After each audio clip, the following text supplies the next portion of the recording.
CNE news में आप सभी का स्वागत है और अब लेते हैं खबर विशेष की ये खबर। कल शनिवार यानी 12 नवंबर को सफाई कर्मचारी यूनियन के पूर्व प्रधान के चड्ढा के नेतृत्व में सेक्टर 17 में एक बड़ी मीटिंग बुलाई गई। इस दौरान के चड्ढा, ओमपाल चंवर और बिरमपाल तिसावर ने घावरी की कार्यशैली पर कई सवाल खड़े किए। इसी के जवाब में सफाई कर्मचारी यूनियन के प्रधान श्यामलाल घावरी ने एक एक सवाल का जवाब कस कर दिया है। देश भर के लाखों सफाई कर्मचारियों को अंत तक इस पूरी बातचीत को जरूर सुनना चाहिए ताकि खुद निर्णय कर सकें सवालों में कितना दम है या फिर दिए गए जवाब कितने मायने रखते हैं। तो सुनते हैं श्यामलाल घावरी को। चड्ढा के नेतृत्व में एक मीटिंग चल रही थी, उसमें कई सवाल उठाए जा रहे थे। इसी सवाल का जवाब मुझे श्यामलाल घावरी से लेना है और हमारे सामने श्यामलाल घावरी बैठे हैं।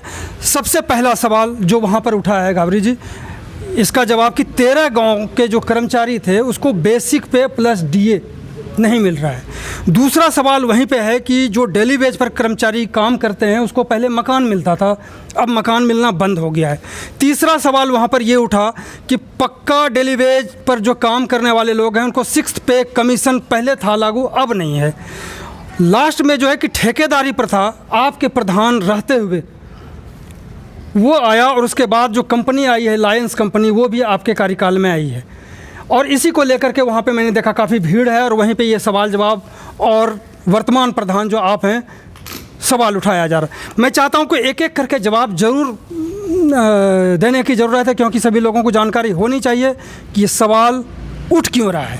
जी घावरी जी, जो आपने अभी बताया गया भाई, ये जो सफाई कर्मचारी हैं इनको मकान नहीं मिल रहे हैं।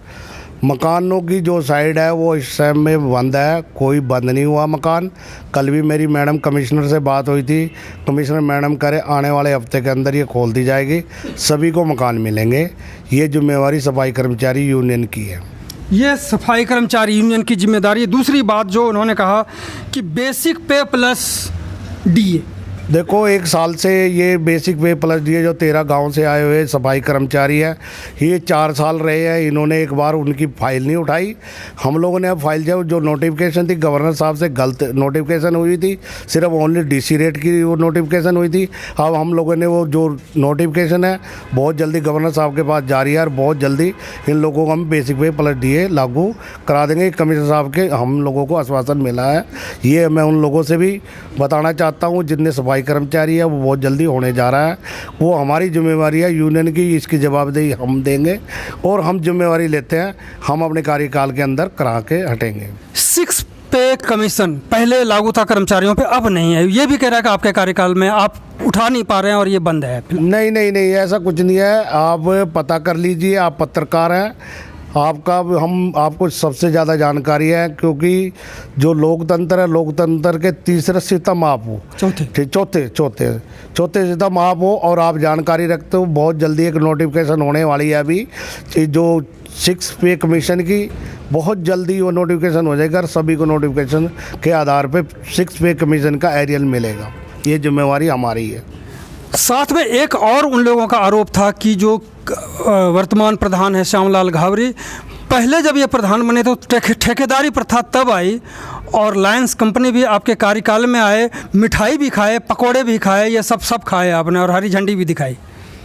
देखो जो ये लोग कह रहे हैं 2016 के अंदर लायंस कंपनी आई थी, ये 2001 के अंदर कह रहे हैं, इनको पूरी जानकारी नहीं। ठेकेदारी 1996 में लागू हुई यहाँ पे, उस समय जिले सिंह जी प्रधान थे और जो रमन ठेकेदार था वो सबसे पहले यहाँ आया था और मैं जिले सिंह के साथ था, वाइस प्रेसिडेंट था।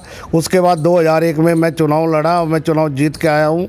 उसमें भी हम लोगों ने 2003 के अंदर बहुत तगड़ा प्रदर्शन किया था, सरकार के खिलाफ रहे। जो मैन पावर पे आज बंदे रखे जा रहे हैं हमारी बदौलत है।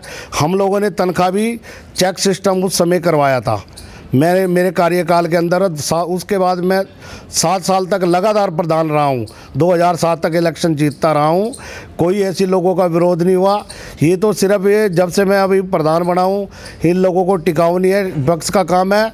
अगर मैं गलत काम कर रहा हूँ तो उठाए, वो लोगों के लोकतंत्र इस देश के अंदर, उनका अधिकार है बोलने का। मैं मना नहीं करता। और ये कहते हैं 2016 में मैंने 20 पुतले फूके थे सरकार के, सरकार इस बात में नहीं मानी। जब लायंस कंपनी आई, लायंस कंपनी में ये लोग आज तक आदमी रखाते रहे, वहाँ लायंस कंपनी में ये जाते हैं, इनका लेन देन है वहाँ पे सब कुछ। मेरे ऊपर जो आरोप लगा निराधार है, बिल्कुल ये लोग झूठ बोलते हैं, लोगों को झूठ बोल के इकट्ठे करते हैं, लोगों को पक्का करने के नाम पे। एडवाइजर साहब के पास फाइल है, हमारी चलाई हुई फाइल है, 4 साल ये रहे चड्डा जी प्रधान, जब इन्होंने क्यों नहीं फाइल चलाई, उस टाइम ही क्यों नहीं इन्होंने बेसिक पे प्लस डे की फाइल चलाई, हम ही लोग चला रहे हैं फाइल। और अभी हमने 90 लोगों की पेंशन लगवाई एनपीएस से कटवा के, उस टाइम भी इन लोगों को करवानी चाहिए थी। वो ये भी कह रहे हैं कि हमने कई लोगों को 86 लोगों को और कितने लोगों को पक्का करवाया, लेकिन आपने पक्का करवाने के लिए कोई ऐसा कुछ भी नहीं किया। और जब से प्रधान बने कोई एजिटेशन नहीं, कोई मांग को लेकर के कोई आंदोलन नहीं, प्रदर्शन नहीं, ये क्या है? अगर 86 आदमी वो आदमी कह दे ना पक्के कराए हैं, मैं अभी नौकरी छोड़ने को तैयार हूँ। चैलेंज है मेरा इस बात का, करे प्रमाण दिखाए। 86 आदमी सिर्फ 2015-16 में, 17 में 28 आदमी मैं लगवा के गया था 5% सीलिंग पे, इन्होंने एक भी आदमी नहीं लगवाया। ठेकेदारी पे लगवा दिए गए 295 लोग, आज वो लोग दर दर की ठोकर खा रहे हैं। सरकार के पास हमारी पक्की पोस्टें 1140 पोस्टें खाली पड़ी है, क्यों नहीं इन लोगों ने उस समय भरवाई? 2000 ये 4 साल प्रधान रहे, 4 सालों में क्यों नहीं उन्हें ये मुद्दे उठाए?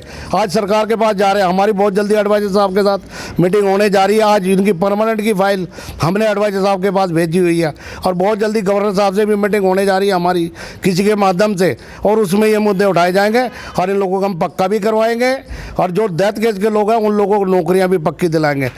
धन्यवाद। सबसे बड़ी बात जो है, ये तो राजनीतिक बातें हैं, कुछ प्रशासन से डिमांड की बातें, लेकिन हर महीना जितने भी सफाई कर्मचारी हैं वो कोई धनाढ़ तो है नहीं, राजा नहीं है, इनके बावजूद जो रेगुलर स्टाफ है और जो बड़े अधिकारी हैं, इन लोगों को 1 तारीख को 31 तारीख तक सैलरी मिल जाती है। इन्होंने क्या अपराध किया है कि हर बार 10, 11, 15, 16, 20, मतलब कोई ठिकाना और कोई अता पता नहीं कि सैलरी कब मिलेगी। इस सैलरी की लड़ाई क्यों नहीं हो पा रही? दूसरी बात कि जो रॉक गार्डन में काम करने वाले लोग हैं, 7,000 रुपये उनकी सैलरी में कटौती हो गई, यानी कि वो सैलरी कम कर दी गई।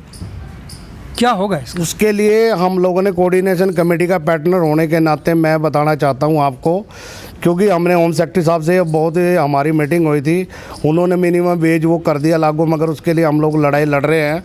अभी एडवाइजर साहब ने कहा नहीं भाई, हमने काले कपड़े पहन के वहाँ पे विरोध करना था, मगर वो हम विरोध, उन्होंने कहा हमें समय दिया है, प्रशासन को हम लोगों ने समय दिया है, और अगले हफ्ते जो मीटिंग कोऑर्डिनेशन कमेटी की मीटिंग होगी उसमें रॉक गार्डन के साथियों की बराबर सैलरी करी जाएगी। उसके लिए हम लोग कोऑर्डिनेशन बैठी है और लोगों चंडीगढ़ में सभी लोगों के लिए काम कर रही है। और जो आप सैलरी की बात कर रहे हैं, कल चड्डा जी 2.5 करोड़ की पेमेंट पास करवाने के लिए कॉन्ट्रैक्टर के पास, मेरी लड़ाई उससे ये लड़ाई थी भाई आपको सैलरी पूरी डालनी चाहिए। आधे लोगों की सैलरी डाली, वो 2.5 करोड़ की सैलरी, क्या लालच है चड्डा को?